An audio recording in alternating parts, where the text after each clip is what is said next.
شک میں نہ ڈالے مجھے جی. کیوں؟ اللہ نے خود کہا جب اللہ کا فضل ملے، اللہ کی رحمت ملے، اس پر خوشی کا اظہار کرو. تو یہ عام رحمتیں چھوٹی موٹی ہمارے لیے بڑی، لیکن اللہ کے ہاں جو ہے اس کی قدر و قیمت کوئی نہیں دنیا کے اعتبار سے. ٹھیک ہے، تو اللہ نے فرمایا کہ وَمَا أَرْسَلْنَاكَ إِلَّا رَحْمَةً لِلْعَالَمِينَ. سبحان اللہ.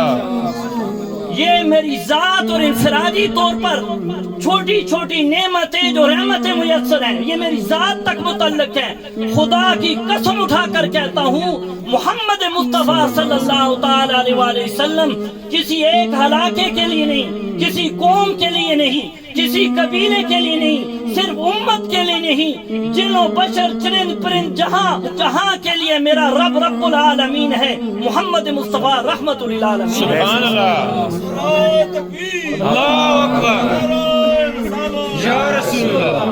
تو پتہ چلا کہ اگر اتنی بڑی اللہ کی رحمت ہے جو ساری جہانوں کے لیے رحمت ہے، اس پر خوشی کا اظہار بنتا ہے کہ نہیں بنتا؟ آگے چلیں گے اللہ کی نعمت کے اعتبار سے. فضل بھی ہو گیا، رحمت بھی ہو گئی. چلیں جی نعمت کے بارے میں. وہ کہ متقارب المعنی الفاظ ہیں لیکن الگ الگ سے ان کی نوعیت ہے. اللہ قرآن میں ارشاد فرماتا ہے وَأَمَّا بِنِعْمَةِ رَبِّكَ فَحَدِّثْ. جب اللہ کی نعمت تمہیں مل جائے اس پر اس کا خوب چرچا کرو. چرچا کیسے کیا جاتا ہے نعمت کا؟ چرچا گھر میں دروازے بند کر کے نہیں کیا جاتا ہے. چرچا گلیوں میں نکل کر کے کیا جاتا ہے، علن اعلان کیا جاتا ہے. نکاح کے بارے میں کیا ہے؟ جب نکاح کرو مفہوماً اس کو الفاظ کو بدلتا ہوں، اس کا اعلانیہ طور پر خوب چرچا کرو. آپ میاں بیوی کو ایک کمرے میں بند کر کے دو گواہوں کی اور مولوی کی نگرانی میں اگر نکاح کر دیں نکاح ہو جاتا ہے، لیکن اس کو چرچے والی شادی نہیں کریں گے. یہ جو چرچا آج کل ہے ڈھول ڈبکے والا، اس کی طرف میرا اشارہ نہیں ہے جی. شرعی حدود کے اندر اس کا اعلانیہ کرنا، چرچا کرنا.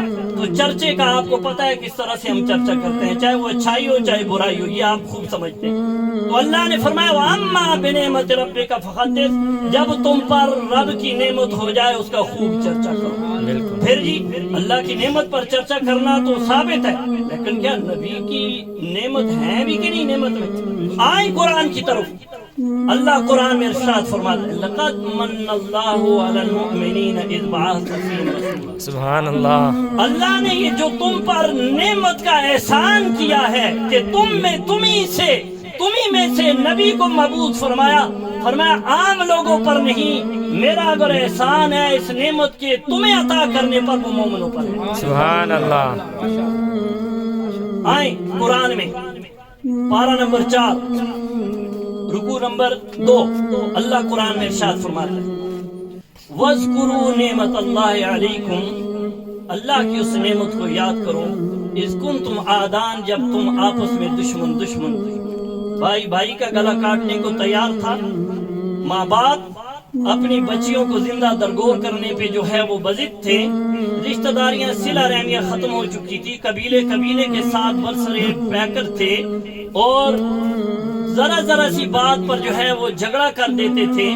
تو کیا ہوا؟ اس نعمت کو یاد کرو جس نے اس عداوت کی موجودگی میں تمہارے اندر جو ہے آ کر وہ قلبی کیفیات تبدیل کی، انتقام کو محبت میں، بے ادبی کو احترام میں، اور رشتوں کی پہچان میں. فَأَلَّفَ بَيْنَ قُلُوبِكُمْ. اللہ نے تمہارے دلوں میں الفت کو پیدا کر دیا اس نعمت کے صدقے میں. بے شک. فَأَصْبَحْتُمْ بِنِعْمَتِهِ إِخْوَانًا. اس نعمت کے صدقے میں اللہ نے تمہیں بھائی بنا دیا. آپ کے جی پھر بھی تو بات ثابت نہیں، یہ 14ویں صدی کے مولوی کی بات بھی نہیں کرتا. آئیں حضرت ابن عباس رضی اللہ تعالیٰ عنہ کی تفسیر اٹھا کر دیکھتے ہیں. مفسر قرآن، پہلے مفسر قرآن ابن عباس رضی اللہ تعالیٰ عنہ فرماتے ہیں اللہ کی قسم جنہوں نے اللہ کی نعمت کو بدلا ہوا کفار قریش، وہ کفار قریش ہے، اور جو نعمت ہے ہوا محمد رسول اللہ صلی اللہ علیہ وسلم.